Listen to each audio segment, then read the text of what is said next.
ভোটের আগে ফের রাজ্যে কেন্দ্রীয় স্বরাষ্ট্রমন্ত্রী বোলপুর, খয়রাশোল এবং পশ্চিম বর্ধমানে জনসভা রয়েছে অমিত শাহের। দুর্গাপুরে রোড শো করবেন কেন্দ্রীয় স্বরাষ্ট্রমন্ত্রী অমিত শাহ। সকাল 11:30 নাগাদ বোলপুরে পল্লী মঙ্গল ক্লাব ময়দানে জনসভা রয়েছে অমিত শাহের।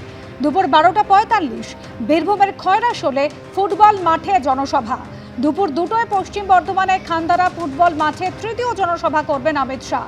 আর দুপুর 3:30 পশ্চিম বর্ধমানের কালী মন্দির, রাজেন্দ্র প্রসাদ অ্যাভিনিউয়ে রোড শো করবেন কেন্দ্রীয় স্বরাষ্ট্রমন্ত্রী অমিত শাহ।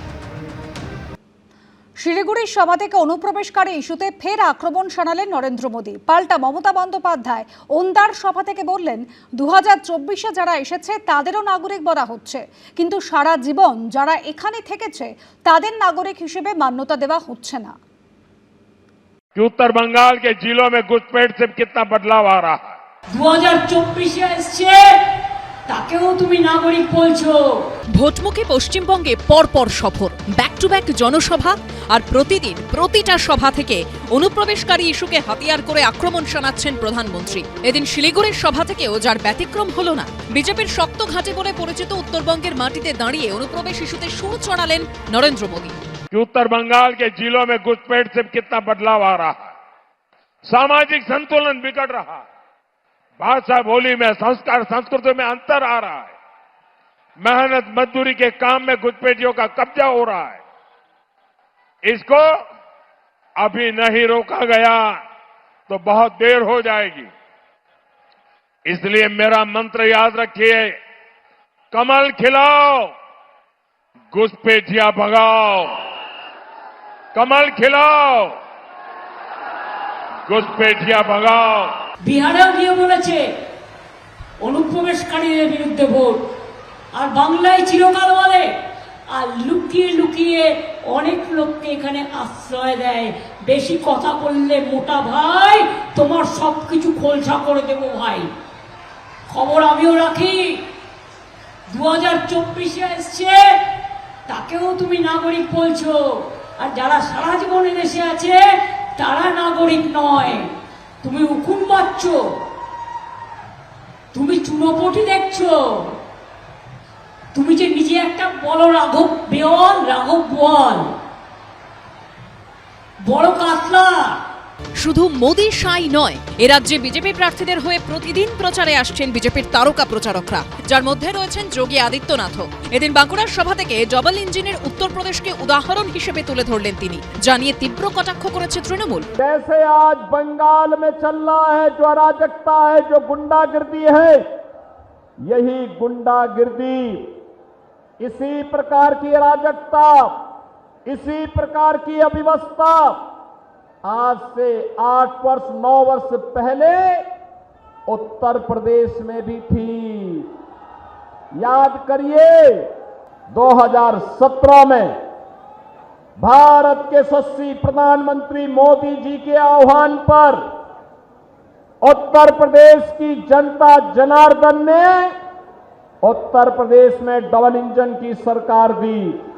अब उत्तर प्रदेश में दंगे नहीं होते, नो कर्फ्यू, नो दंगा, यूपी में है सब चंगा। যোগী তো উত্তরপ্রদেশে গুন্ডারাজ চলছে, যোগীর রাজত্বে সবচেয়ে বেশি মহিলাদের ধর্ষিতা হচ্ছে। মহিলাদের কোনো নিরাপত্তা নেই, শিডিউল কাস্ট, শিডিউল ট্রাইব কিচ্ছু নিরাপত্তা নেই, কোনো কিচ্ছু করে না। সারাদিন শুধু শিবের মাথায় জল ঢালে। যে শিবের মাথায় জল ঢাকে তাকে পুরোহিতই থাকা ভালো, তার রাজনীতি করা ভালো না। কথার খেলায় হার জিতের হিসেব কেউ রাখে না, কিন্তু ভোট বাক্সের হিসেব কড়াই ঘণ্টায় বুঝে নিতে প্রস্তুত যুযুধান দুই দলই। আশাবুল হোসেন, তুহিন অধিকারী ও সৌরভ বন্দ্যোপাধ্যায়ের রিপোর্ট, এবিপি আনন্দ। বাঁকুড়া ও কাঁথিতে যোগী আদিত্যনাথের সভায় বুলডোজার নিয়ে হাজির হলেন বিজেপির কর্মী সমর্থকরা। উত্তরপ্রদেশের মুখ্যমন্ত্রীর মুখেও শোনা গেল বুলডোজার দিয়ে পিষে ফেলার হুঁশিয়ারি। বুলডোজার নিয়ে আবার অন্য ব্যাখ্যা দিয়েছেন শুভেন্দু অধিকারী। পাল্টা আক্রমণ শানিয়েছে তৃণমূল। মাফিয়া কো রোঁদনে वाली সরকার চাইয়ে। বাংলার মানুষের ওপর যারা অন্য বিজেপি রাজ্যে অত্যাচার করে তাদের কোনো অধিকার নেই বাংলা এসে তাদের ভোট চাইবার। পশ্চিমবঙ্গে বিধানসভা ভোটের আগে চর্চায় বুলডোজার। অবৈধ নির্মাণ থেকে শুরু করে অভিযুক্ত কিংবা বিরোধীদের বাড়ি বুলডোজার দিয়ে তা ভেঙে গুঁড়িয়ে দেওয়ার অভিযোগ ঘিরে বারবার শিরোনামে এসেছে বিজেপি শাসিত উত্তরপ্রদেশ।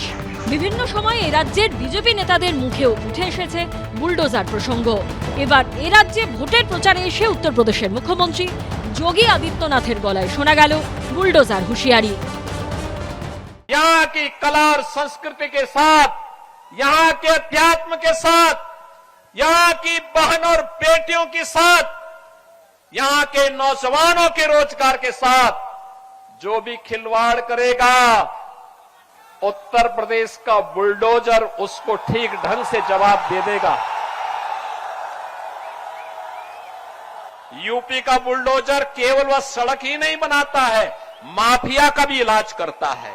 हमें माफिया राज वाली सरकार नहीं चाहिए, माफिया को रौंदने वाली सरकार चाहिए। माफिया को बुलडोजर से रौंदने वाली सरकार चाहिए।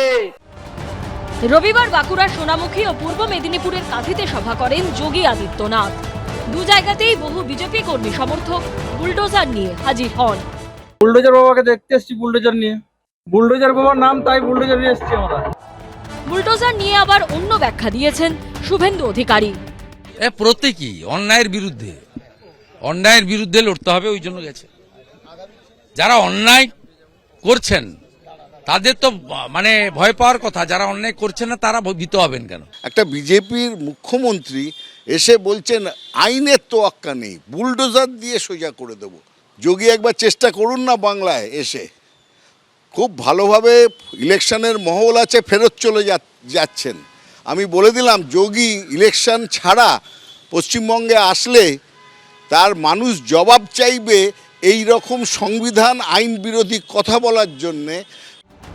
এখন দেখার যোগী আদিত্যনাথের দল পশ্চিমবঙ্গে ক্ষমতায় আসে নাকি মমতা বন্দ্যোপাধ্যায় তৃণমূলের উপরেই আস্থা রাখেন রাজ্যবাসী।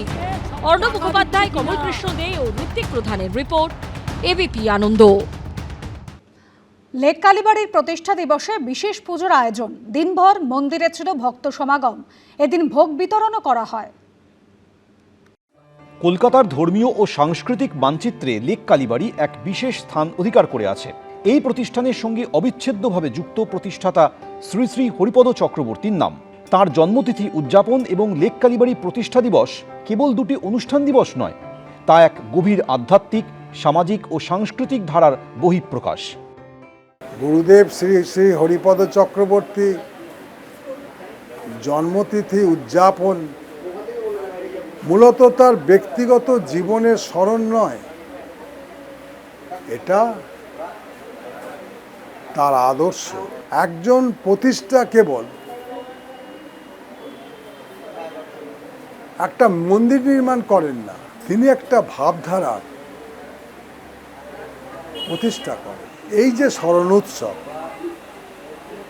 আমাদের মনে করিয়ে দেয় যে ধর্ম কেবল একটা আচার নয়, জীবনযাপনের এক আদর্শ। তিনি তার ব্যক্তিগত সাধনা থেকে সমষ্টিগত চেতনায় বিকাশ ঘটিয়ে গিয়েছেন। তাই আজ এই এত বড় লেক কালীবাড়ি। লেক কালীবাড়ি কেবল একটি ধর্মীয় কেন্দ্র নয়, এটি একটি সামাজিক ও সাংস্কৃতিক মিলন ক্ষেত্র। জন্মতিথি এবং প্রতিষ্ঠা দিবস উপলক্ষে নানা অনুষ্ঠান, পুজো, প্রসাদ বিতরণ, ভক্ত সমাবেশ সমাজকে একত্রিত করে। প্রতিষ্ঠা দিবস উপলক্ষে নানা রকম অনুষ্ঠান এখানে হয়। পুজো হয়, হোম যজ্ঞ, প্রসাদ বিতরণ থেকে আরম্ভ করে ভক্তদের সমাগম।